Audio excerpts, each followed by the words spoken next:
All right. All righty. Good afternoon, everyone. Today is March 19th, Thursday. We are meeting for a vote session in the House Judiciary Committee. And our first bill, 563, has an amendment. I'm sorry, 1420. My apology. Our first bill is 1420, which you will find on page 2 as the last bill. Oh, okay. However, it is now the first bill because we are jointly assigned with Health. Oh, is that why he's here? Yes, and we have someone from the audit. Well, you know where you're from. Why don't you introduce yourself and tell us so you can help us? I'm sorry, I don't mean to be rude. I hope it didn't sound rude. No, that's okay. Thank you, Madam Chair. My name is Kenneth Weaver. I'm legislative liaison between OLA and DLS. But overall, I am a DLS employee, so I'm here to help. I can explain the bill if you like. Thank you, Mr. Weaver. Okay, so this legislation is from the Joint Audit and Evaluation Committee and Chair Solomon. This addresses MDH regulatory services, and they oversee the state's 22 health professional boards and commissions. You're all familiar with those, like the Board of Nursing, the Board of Physicians, et cetera. This bill was done in full consultation with the boards. The issue is that several boards needed statutory authority to conduct criminal background checks, and some of them needed the ability to get FBI wrap-back alerts of subsequent criminal activity. For those who are already licensed. So basically, again, what this bill does is it simply grants that ability to 12 of the boards to conduct these background checks. The Health Committee should be voting on this probably any second now. They plan to vote it favorable. And the Senate cross-file is on third reader. And I'm happy to answer any questions.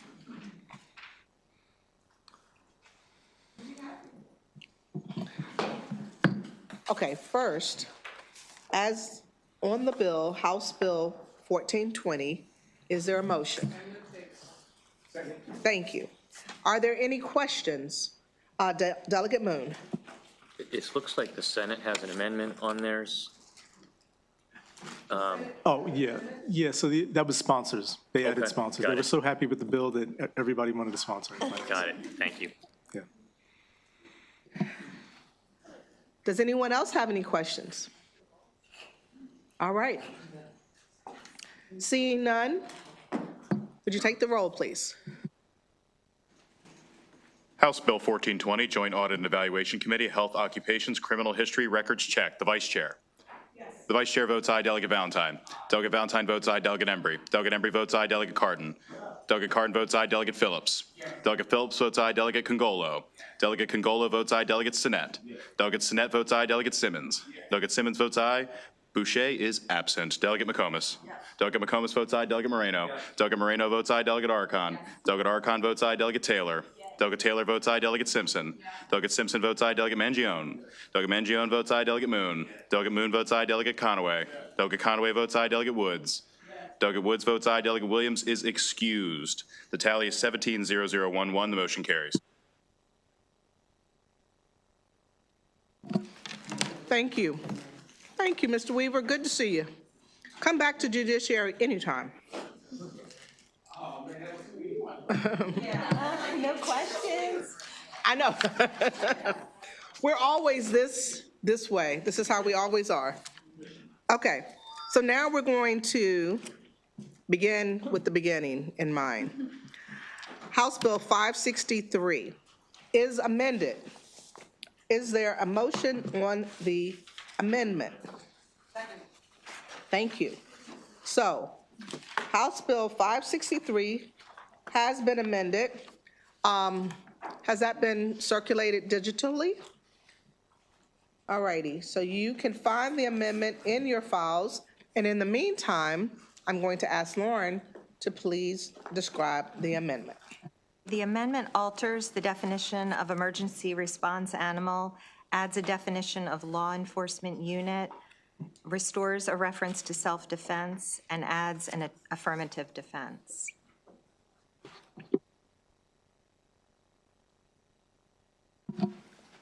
Are there any questions on the amendment? Great. Madam Chair, I just mentioned the amendment conforms to the Senate bill, correct? No, Oh, I thought it did. no, not this time. Okay. No, we made a few changes. All Okay, right, my apologies. no worries. Okay, any other questions? On the amendment, all in favor, please raise your hand. Great, it is unanimous, thank you. Thank you. On the bill as amended, we have a motion for favorable on House Bill 563. Are there any questions? All right, seeing none, please call the roll. House Bill 563, Delegate Baylor, Criminal Law, Emergency Response Animal, Prohibited Actions Against. The Vice Chair. Vice Chair votes aye. Delegate Valentine. Delegate Valentine votes aye and an add. Delegate Embry. Delegate Embry votes aye. Delegate Cardin. Delegate Cardin votes aye. Delegate Phillips. Delegate Phillips votes aye and an add. Delegate Congolo. Delegate Congolo votes aye. Delegate Stinnett. Delegate Stinnett votes yes and an add. Delegate Simmons. Delegate Simmons votes yes and an add. Delegate Boucher is absent. Delegate McComas. Delegate McComas votes yes and an add. Delegate Moreno. Delegate Moreno votes yes and an add. Delegate Aricon. Delegate Aricon votes yes and an add. Delegate Taylor. Delegate Taylor votes yes. Delegate Simpson. Delegate Simpson votes yes. Delegate Mangione. Delegate Mangione votes yes and an add. Delegate Moon. Delegate Moon votes yes and an add. Delegate Conaway. Delegate Conaway votes yes and an add. Delegate Woods. Delegate Woods votes yes and an add. Delegate Williams is excused. The tally is 17-0011. The motion carries.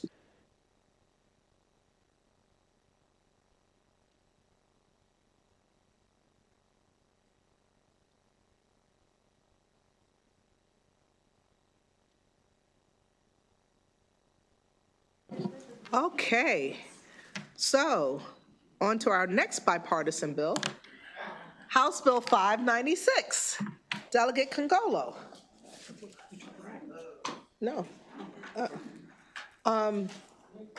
Move favorable. Is there a second? All righty. Are there any questions? All right. Seeing none. Does everybody understand what the bill does? No. That's what I thought. That's what I thought. Okay. Delegate Congolo, let's explain what the bill does. All right, so basically what it does is it aligns with the the Universal Death Act.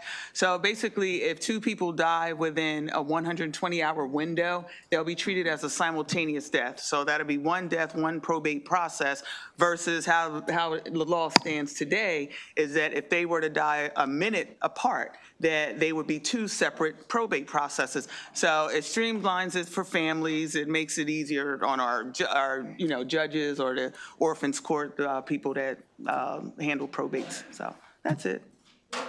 Any other questions? Yeah, thank you. Are there any other questions? I see none. Let's call the roll on House Bill 596. House Bill 596, Delegate Congolo, Estates Maryland Uniform Simultaneous Death Act. The Vice Chair. The Vice Chair votes aye. Delegate Valentine. Delegate Valentine votes aye. Delegate Embry. Delegate Embry votes aye. Delegate Cardin. Delegate Cardin votes aye. Delegate Phillips. Delegate Phillips votes aye. Delegate Congolo. Delegate Congolo votes yes. Delegate Stinnett. Delegate Stinnett votes aye. Delegate Simmons. Delegate Simmons votes aye. Delegate Boucher is absent. Delegate McComas is excused. Delegate Moreno. Yes. Delegate Moreno votes aye. Delegate Aricon. Yes. Delegate Aricon votes aye. Delegate Taylor. Delegate Taylor votes aye. Delegate Simpson. Yes. Delegate Simpson votes aye. Delegate Mangione. Yes. Delegate Mangione votes aye. Delegate Moon. Delegate Moon votes aye. Delegate Conaway. Delegate Conaway votes excused. Delegate Woods.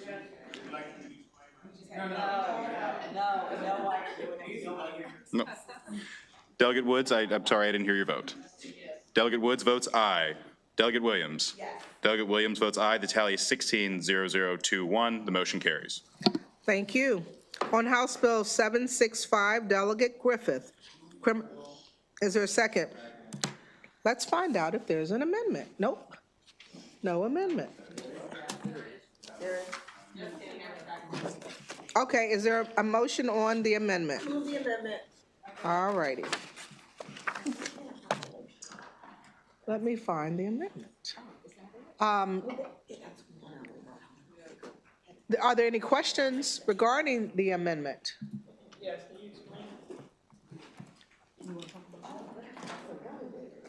Claire? The amendment Thanks. specifies that a lease or rental agreement that is the subject of the bill must relate to real property.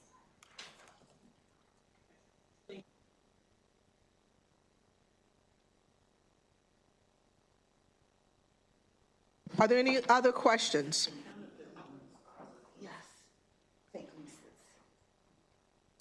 There are no more questions? Whoa, be careful. Can you ask with the mic in mind? I don't have my computer up. Is the, it's a felony or misdemeanor? This is just, oh yeah, it is on the bill. I don't, actually, I do have it. It's in here, I Both, just- depending on the nature of the violation. If you're actually involved in the counterfeiting, it's a felony, but if you're just possessing one of these documents knowingly, willfully, and with fraudulent intent, it's a misdemeanor. Thank you. All right, do we have any other questions? Delegate Conaway? Thank you, Chair. What's the penalty for the counterfeiting part? It's a felony punishable by imprisonment for up to 10 years and/or a $1,000 fine. Thank you. Are there any other questions? All right, seeing none, on the bill, House Bill 765, and I would imagine, well, I won't say, but I'm, be ready for some ads. Please call the roll.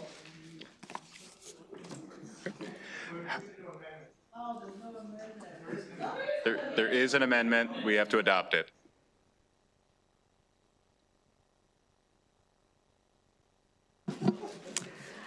All right, so we have a motion and a second on the amendment. Delegate Moreno, are you raising your hand for the vote? Oh, great, great, great. So all in favor? He never wants to leave, he loves it here. On the amendment, all in favor, please raise your hand. Great. That's really what you all are voting for, whether or not you ever leave. Okay, put your hands down, please. All right. I'm leaving. On the bill as amended, is there a motion? Move favorable as amended. Is there a second? I heard a second. Okay. Delegate Conaway, did you have a question? Yes, the 10 years on this counterfeiting, is that currently in statute? Yes, it is. Thank you very much. Okay. I got it. Yep, thank you. Okay, all right, so,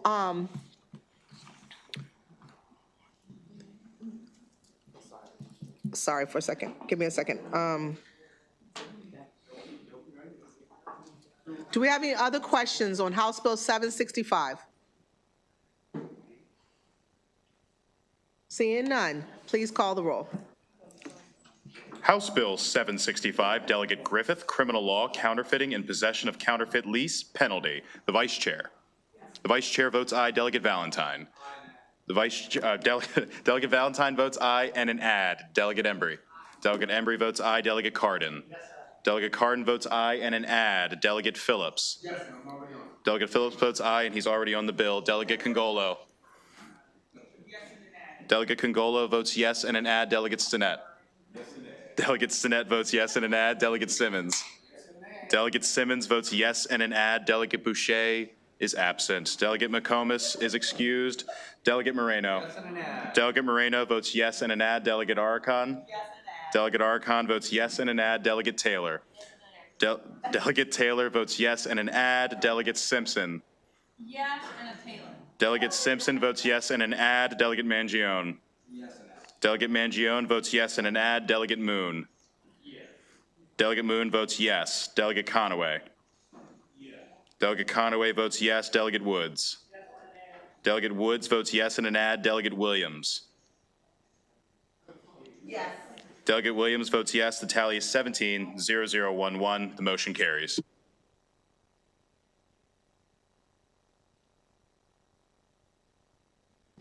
Great, thank you. I knew there were going to be additions on that one. All right, House Bill 907, we're just going to hold House Bill, I'm sorry, wait. I'm hearing too much. 907, we are holding. I'm holding 907 because we did not finalize what we're doing with 907. So I'm holding 907. This is my hold. Are there any, where's the? Unlimited. Unlimited hold. Matter of fact, let's just hold them all.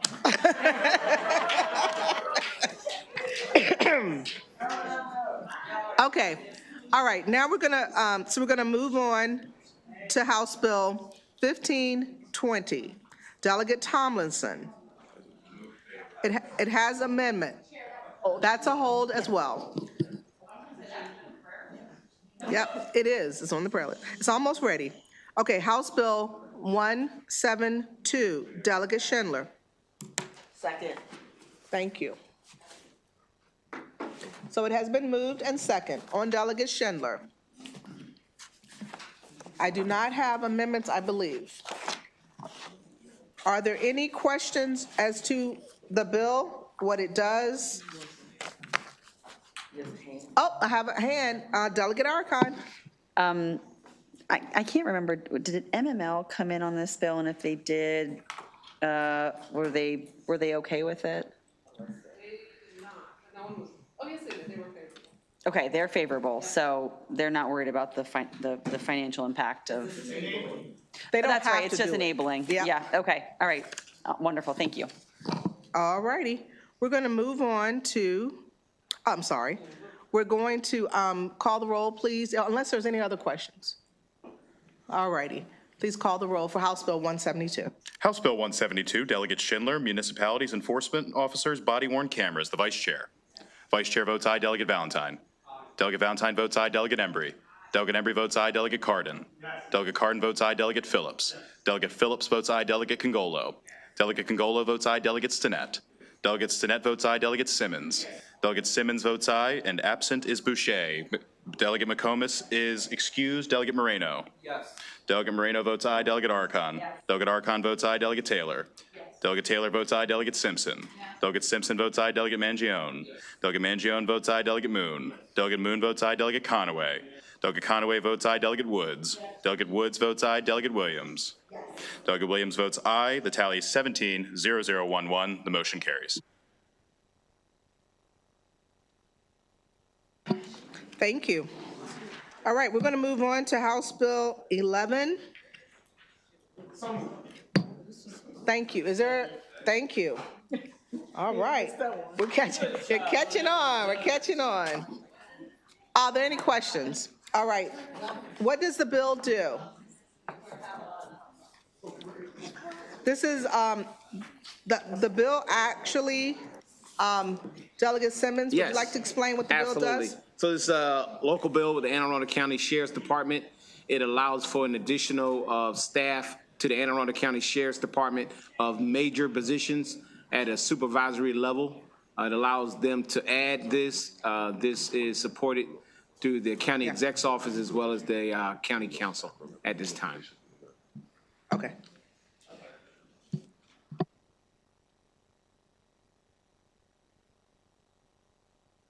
Seeing none, please call the roll. House Bill 11, Delegate Simmons, Anne Arundel County Sheriff's Appointment of Majors, the Vice Chair. The Vice Chair votes aye, Delegate Valentine. Delegate Valentine votes aye. Delegate Embry. Delegate Embry is excused. Delegate Cardin. Yes. Delegate Cardin votes aye, Delegate Phillips. Yes. Delegate Phillips votes aye, Delegate Congolo. Delegate Congolo votes aye, Delegate Stinnett. Delegate Stinnett votes aye, Delegate Simmons. Yes. Delegate Simmons votes aye. Delegate Embry, would you like to be recorded on this bill? Delegate Embry is recorded in the affirmative. Delegate Boucher is, of course, absent. Delegate McComas is excused. Delegate Moreno. Yes. Delegate Moreno votes aye. Delegate Archon. Yes. Delegate Archon votes aye. Delegate Taylor. Delegate Taylor votes aye. Delegate Simpson. Yep. Delegate Simpson votes aye. Delegate Mangione. Delegate Mangione votes aye. Delegate Moon. Delegate Moon votes aye. Delegate Conaway. Delegate Conaway votes aye. Delegate Woods. Delegate Woods votes aye. Delegate Williams. Delegate Williams votes aye. The tally is 17-0011. The motion carries. Thank you. Now on to I was going to say the best bill of the year, but I'll just say House Bill 83. Thank you. Oh, there's an amendment. There's an amendment. Move the amendment. Thank you. And let's talk about what the amendment does.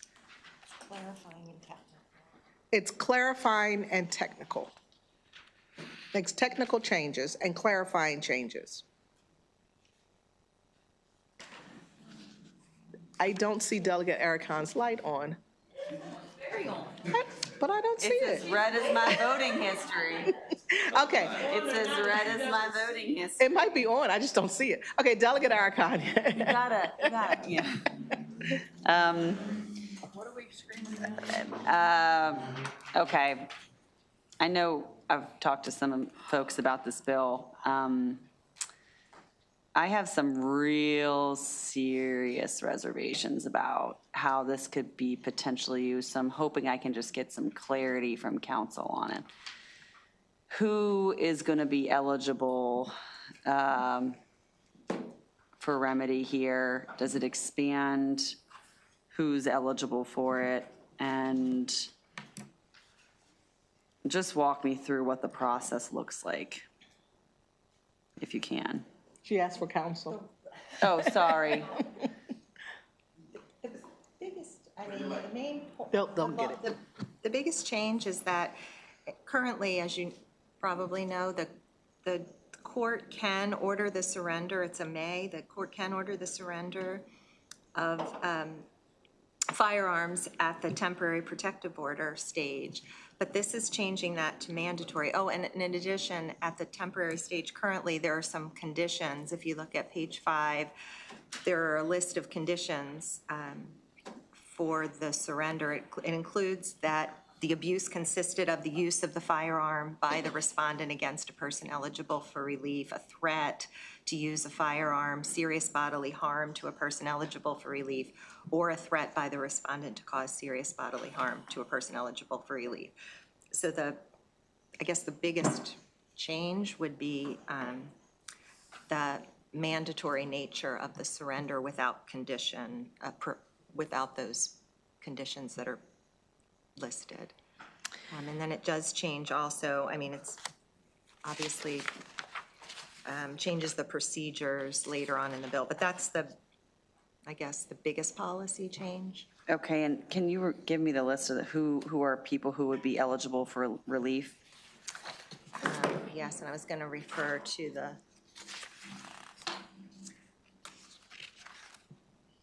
I'm going to pull it up. If you can come right back to me, I'll pull up the list on my computer. Okay. Did you have a second, a third, or any other question while Lauren takes a minute to pull that up on her computer? I don't have another question necessarily, but I have Okay. a lot of thoughts, but I kind of need to know the landscape before I Okay. articulate them. All right, one moment, please.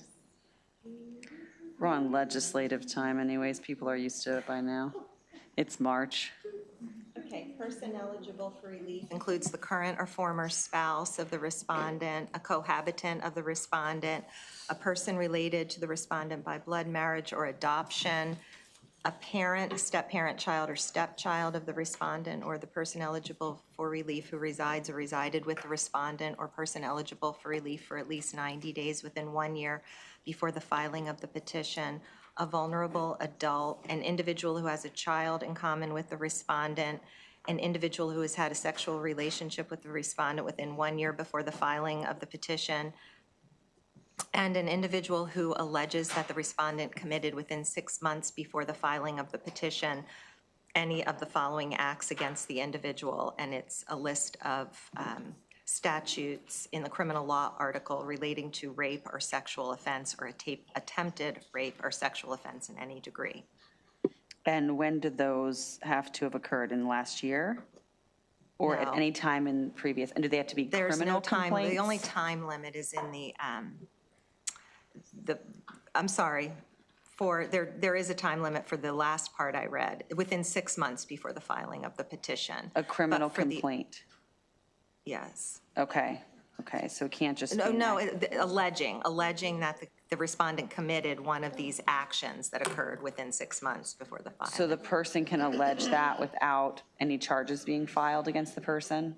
Right. It's Okay. not requiring a conviction for any of this. So if in the prior 6 months, someone had posted on Facebook that someone had sexually assaulted them but never filed any charges, that person is someone who's eligible for relief? That's what they can petition for and go into court and try to show, that they have to prove it. Yeah, they can go to court, but that Yeah. doesn't mean anything. Yeah, it doesn't mean that they'll grant it, but it does give them an avenue to get in front of a judge or magistrate and And they're gonna, and keep in mind that isn't the standard still that it has to be imminent, to get a protective order, that you have to have a fear of imminent threat? Doesn't that remain? We're not taking that out. okay. We're not taking the standard to get a protective order. Yeah, I say, okay, so here's where my brain goes with this bill. We do a lot of hand-wringing and hemming and hawing about how we can make sure that, for example, with coercive control, that we don't want to create a policy that could be weaponized against a victim. And my concern with this, and one of the reasons why I asked this question during the hearing about some of these cases, is that some women, not all women, but some women that go through domestic abuse and actually get out the other side and survive, go and get a wear and carry permit. Because they believe, and I think it's probably true, that if you are trained in firearms, you are a slightly harder target. That is why we have some gentlemen here armed to protect us. It makes us a hard target versus a real soft target. So he's like, who, me? Yeah, you. My fear is that some of these cases, because the actual abuser is aware that their victim is armed and a good shot, they don't come to get you. And this gives them an avenue for a 7-day window where they are sure you will not be armed, because a judge has ordered a domestic abuse victim to turn her guns in off of the alleged theories of a domestic abuser, and she won't have the opportunity to come in and say, no, this gentleman has been my abuser for a long time, please do not take my guns. They will simply show up and take them, and he will know that's occurred because he knows that she's a rule follower and will follow the rules because she doesn't want to get in any trouble. So we're gonna potentially be disarming women who know that the only reason they haven't been killed yet has been because they carry firearms wherever they go. So that is why I will be a very firm no on this bill, despite what I know to be the motive behind it, to be a good motive. To me, it's even more hard to justify than the coercive control language being added to protective orders, because this is almost a guaranteed opportunity for someone who has been waiting for their victim to be unarmed. They will be able to essentially guarantee that there'll be a window for them to get them. Okay. Any other? Delegate Valentine? Thank you, Madam Chair. And I just want to reiterate some of the points I've had previously. In the testimony on this bill originally, I remember some of the testimony was that currently their best estimates were from temporary to final, about 50% did not become final orders. And that could be for a variety of reasons. It could be they were rescinded or the judge did not grant them. I know part of this is a judge has to grant the temporary. I would just be curious to know what percentage of temporary applications are not granted. And my last point is, all of this is based on ex parte testimony. So it's a one-sided testimony, and in the scenario, I'm just thinking out loud of the criteria of some of these folks. So under this scenario, an adult stepchild who does not live with the respondent at all can allege an incident that occurred 5 months ago, and then all of a sudden law enforcement shows up at the respondent's address to seize their firearms for an incident they know nothing about that could have possibly never happened, and the next thing law enforcement is taking his firearms away. So I have a lot of concerns about that without ever having a court date. So I just wanted that on the record. Any other questions or concerns? I don't have an answer for your percentage of temporary orders that are not granted, but I'll look into it. Keep in mind, and I'll just say this, that we currently have ERPO cases in which a person relinquishes their guns, their firearms, and we currently also have, with respect to ex parte, I just want to talk about that for a second. Not all temporary protective orders are ex parte. Let's just keep that in mind. They have notice. If the respondent chooses not to show up, then the respondent chooses not to show up. Third or fourth, whatever number I'm on, we do have another bill to extend the time frame of the temporary protective order with this bill in mind as well. And lastly, I will say I've talked to Judiciary. Judiciary likes this bill, even though it says a shall. And I've worked with Judiciary. We've worked with Judiciary. We've worked with law enforcement, meaning the sheriffs or individuals who would be serving these orders. And Judiciary likes it because that May was very wishy-washy. And they were saying, they said that essentially what was happening was, unless they asked all the right questions, sometimes right at the very end, and I think this was in the testimony that Chief Judge Morrissey gave, I remember him saying this before, that right at the very end, he was about to deny a protective order, and the lady said, he said, do they have any weapons or something like that? And that's when she says, oh, yeah, the machete at home. And she asked about any weapons at home. My point is that, and Delegate Erickson, I appreciate what you said about the intent of the bill. The intent of the bill is to save lives and to protect people at an important stage when they are sometimes brave enough to finally file a protective order. So those are just some of my comments that I wanted to make. And Delegate Arcon, did you have your light on? Did you want to? Okay. So, so I hear the concerns. I get it. And I wanted to put this bill out despite the concerns. And I appreciate you all sharing your concerns, mostly because I did a cost-benefit analysis, and it seemed that it would save more lives than it would hurt. So there we are. Do we have any questions? Delegate Valentine. Just a quick, thank you, Madam Chair, just a quick point. Has there been a situation, and you may not know this, I don't know the answer to this, of a documented case in Maryland where a temporary protective order was issued, firearms were not seized, and as a result of that failure to seize those firearms, or was not granted in a temporary order, the victim in that case was then murdered by a firearm? I don't know the answer to that question.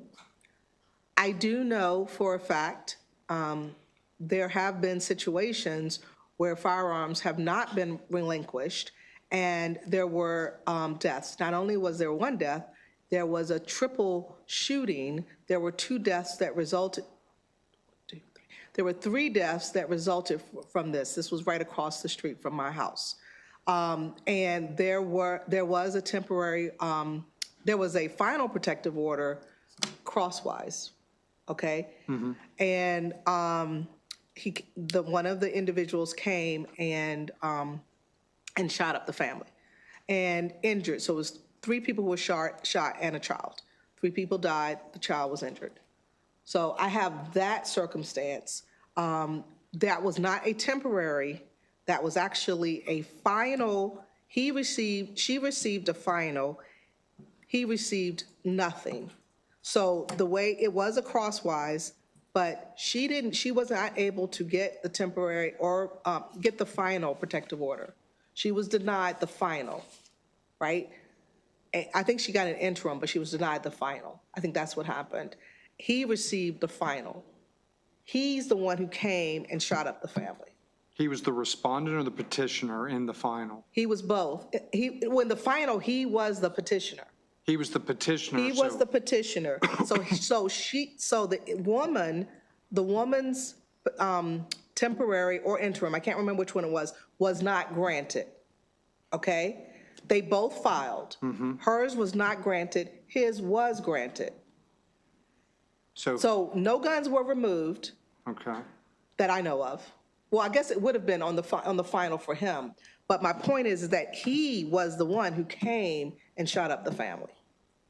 When the order that he had obtained against her basically disarmed her, or could have.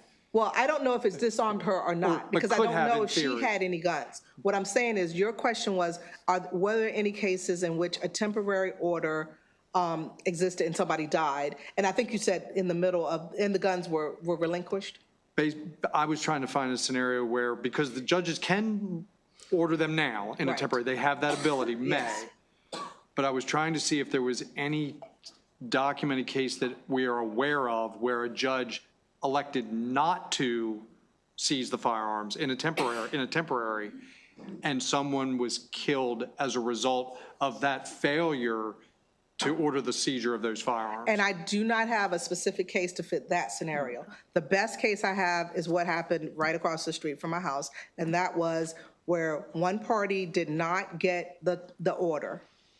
She was not believed in court. The other party did get the order. He came and shot up the family. So would it be safe that that's kind of the point Delegate Arakan was making? Not quite, because her guns were never relinquished. She never had to relinquish her guns. That was not part of her order. We don't know if she had, I don't know if she had guns or not. The point that I'm getting to is your point where there was a denial and was somebody killed. I'm answering that part. That part of the question, in the denial of in general terms of a denial. Yep. Okay. Thank you. It's not a perfect, as we all know, protective orders, family, this stuff is never a perfect equation. It's all fact-based. Delegate McComas?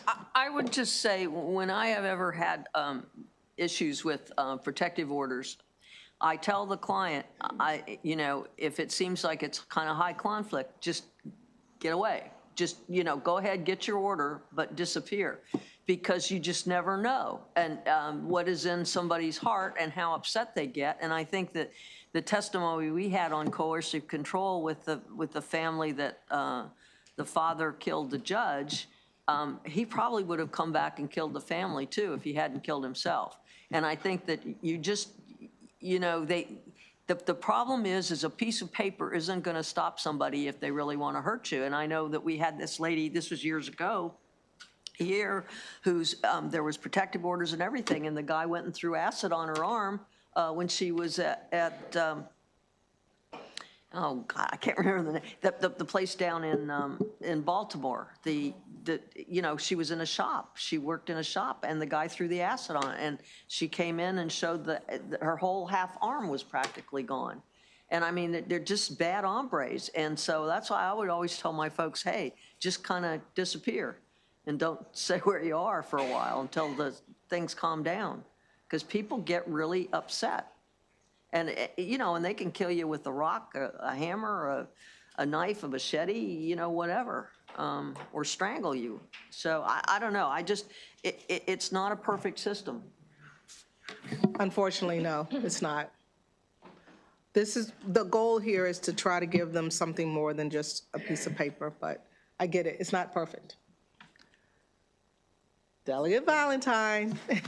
The only point, thank you, Madam Chair. The only point that I want to be clear on the record is I just wish that both parties would be able to be heard prior to this being ordered. That is my only concern, that that individual would have the ability to have his say or her say in court prior to the removal of firearms being ordered without their knowledge. Well, I just want to make sure I'm getting that part right. And I understand what you said, and thank you for that. We do agree that the respondent has the notice or will be notified that they're supposed to be in court on a particular day, right? If the case originates as an interim, they would have had that notice. But for those situations that begin as a temporary, they have no knowledge of this until they're being served the order and their firearms are being removed. And I'll give you the example. They could be at work, and the next thing they know, someone's coming to their place of employment, unbeknownst to them, maybe a stepchild, a relative that's not of an intimate partner, and they're being served with a protective order, the seizure of their firearms when they're in a police precinct, and they had no idea that this was even coming. But does that differ at all from ERPO? That's the same as it is in ERPO. In an emergency relief protective order, the guns are seized and they can be ex parte. So I just want to, make sure we get that part out there. Thank you for the discussion. Any other questions? I see none. Please take the roll.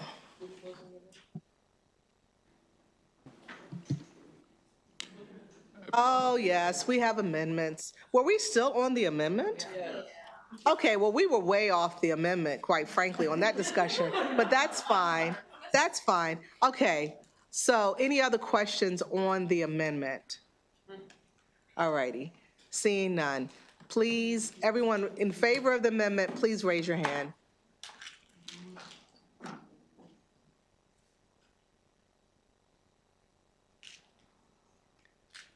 Okay. I don't know what that number meant. That was for who were against. Okay, all right. All in favor, all opposed, please raise your hand. Okay, great. So the motion passes, thank you. Okay, on the bill as amended. So all those questions and all that discussion we just had, pretend like we're having it now, because okay, we just did. Now, are there any other questions on the bill as amended? All right. Seeing none, please call the roll. House Bill 83, Delegate Bartlett, Family and Law Enforcement Protection Act, the Vice Chair. Vice Chair votes aye, Delegate Valentine. Delegate Valentine votes no, Delegate Embry. Delegate Embry votes aye, Delegate Cardin. Delegate Cardin is excused, Delegate Phillips. Delegate Phillips votes aye, Delegate Congolo. Delegate Congolo votes no, Delegate Stinnett. Delegate Stinnett votes aye, Delegate Simmons. Delegate Simmons votes aye, Delegate Boucher is absent. Delegate McComas. No. Delegate McComas votes no.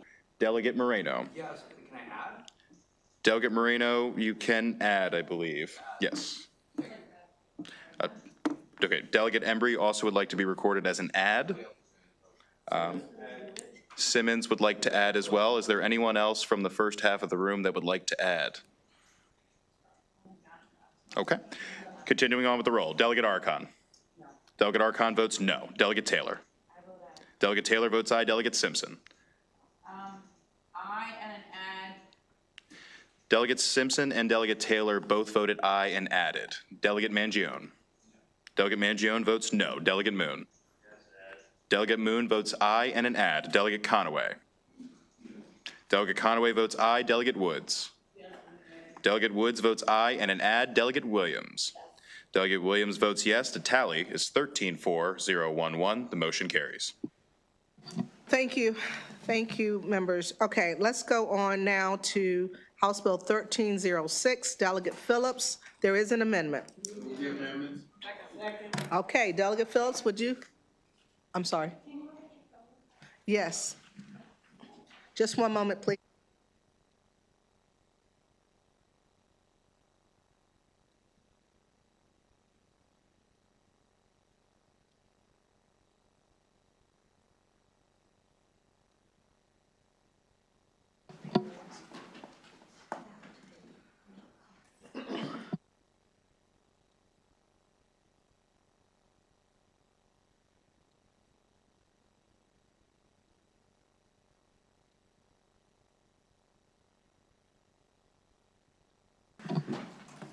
Delegate Phillips, there is nothing wrong with your bill. However, I have to hold it just till tomorrow morning. Okay? All right. All right, House Bill 1420. Can you all give me one moment, please? All right. Hold on. I need you all to give me one moment, okay? I have to step away for just 1 second.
Thank you for that brief pause. Okay, we have a couple of administrative things I wanted to go over. Logistics, real quick. Sure. We have one that we talked about, and that was to move it just to a study. Are you going to wait till tomorrow on that 1:30? That's going to be an amendment on House Bill 130. And it's not on here today, but it'll be tomorrow. Okay? Anything else? All right, does anyone mind if I vote for my own bill? The chair votes aye on House Bill 83. And also, there was an amendment. There was an amendment. You added. No, you didn't. Yeah. Oh, you want to add? Okay, so. Thank you. Okay. Do I have any other housekeeping? 1420 with respect to Delegate Williams. Does anyone have any objection to Delegate Williams voting on 1420? And what is your vote, Delegate Williams? I vote aye. Okay, great. Is there another vote? I think there was also 563. Did you? Yes. And you vote aye? Did you get? I would love to vote aye if that's possible for the emergency respond animals. Okay. And 590, I think 590. Most people add. That's fine if I can't add. Okay. Did you vote for 596? I did. Okay. All right. Are there any, Delegate McComas? Yes, you did. Let's go over, let's see if we can recall. Just one moment, please.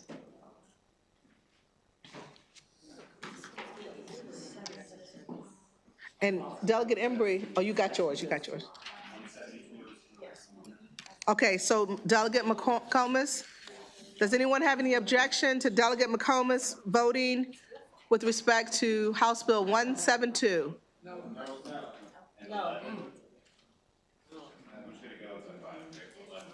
Okay. Okay.